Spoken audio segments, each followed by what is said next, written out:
रक्षाबंधन का पर्व दो शब्दों के मिलने से बना हुआ है, रक्षा और बंधन। संस्कृत भाषा के अनुसार इस पर्व का मतलब होता है एक ऐसा बंधन जो रक्षा प्रदान करता हो। ये दोनों ही शब्द मिलकर एक भाई और बहन के प्रतीक होते हैं। यह पर्व श्रावण मास की पूर्णिमा को मनाया जाता है। यह पर्व कब मनाया जाता है ये तो सबको ज्ञात होगा, किंतु यह पर्व कब से मनाया जाता है ये बहुत कम लोगों को ज्ञात होगा। तो आइए मैं आपको बताती हूँ। पौराणिक कथाओं के अनुसार जब भगवान विष्णु ने वामन अवतार लेकर असुरों के राजा बलि से 3 पग भूमि का दान मांगा, इसके लिए दानवीर राजा बलि सहज राजी हो गए। और जब प्रथम और द्वितीय पग में वामन भगवान ने समस्त पृथ्वी लोक और स्वर्ग लोक को नाप लिया तो राजा बलि को ये विश्वास हो गया कि यह स्वयं भगवान विष्णु ही हैं। और जब तीसरा पग रखने को स्थान नहीं बचा तो राजा बलि ने विनय से भगवान विष्णु को प्रणाम किया और अगला पग रखने को अपना शीश प्रस्तुत कर दिया। इससे भगवान विष्णु अति प्रसन्न हुए और उन्होंने राजा बलि को वरदान मांगने को कहा।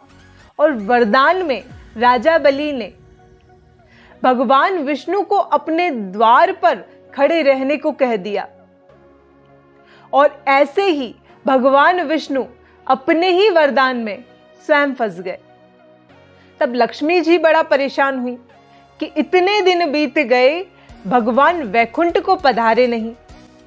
तब नारद मुनि की सलाह पर मां लक्ष्मी ने दैत्यों के राजा बलि को राखी बांधी और बदले में उनसे भगवान विष्णु को मांग लिया। एक और कथा आती है श्री कृष्ण और द्रौपदी जी की। पौराणिक मान्यताओं के अनुसार महाभारत में शिशुपाल के साथ युद्ध के दौरान श्री कृष्ण की तर्जनी उंगली कट गई और यह देखकर द्रौपदी दौड़कर आई और उन्होंने अपनी साड़ी का एक टुकड़ा फाड़कर श्री कृष्ण की उंगली पर बांध दिया। और उसी दिन श्रावण मास की पूर्णिमा थी। इसके बदले में श्री कृष्ण ने चीरहरण के समय द्रौपदी जी की रक्षा की और अपना कर्तव्य निभाया।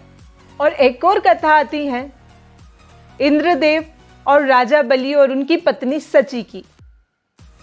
भविष्य पुराण के अनुसार सालों से असुरों के राजा बलि और देवराज इंद्र का युद्ध चल रहा था। इसका समाधान मांगने इंद्र की पत्नी सची भगवान विष्णु के पास गई। भगवान विष्णु ने उन्हें एक धागा अपने पति इंद्र की कलाई पर बांधने के लिए दिया और सची के ऐसा करते ही सालों से चल रहे युद्ध को इंद्रदेव जीत गए। इसलिए ही पुराने समय में जब राजा सैनिक युद्ध के लिए जाते थे तो उनकी पत्नी या बहन उनकी कलाई पर रक्षा सूत्र बांधती थी, जिससे वह सकुशल युद्ध जीतकर लौट आए। रक्षाबंधन का पर्व भाई और बहन के प्रेम का प्रतीक है। सिर्फ सगे भाई बहन नहीं, धर्म के भाई बहन का भी। इस दिन बहन अपने भाई को राखी बांधती है, उसके स्वास्थ्य की, उसकी सारी मनोकामनाएं पूर्ण करने की प्रार्थना करती है। और वहीं भाई उपहार के साथ एक वचन भी देता है कि मैं सदैव अपनी बहन की रक्षा करूंगा। आप सभी को रक्षाबंधन की हार्दिक हार्दिक शुभकामनाएं। राधे राधे कृष्णा।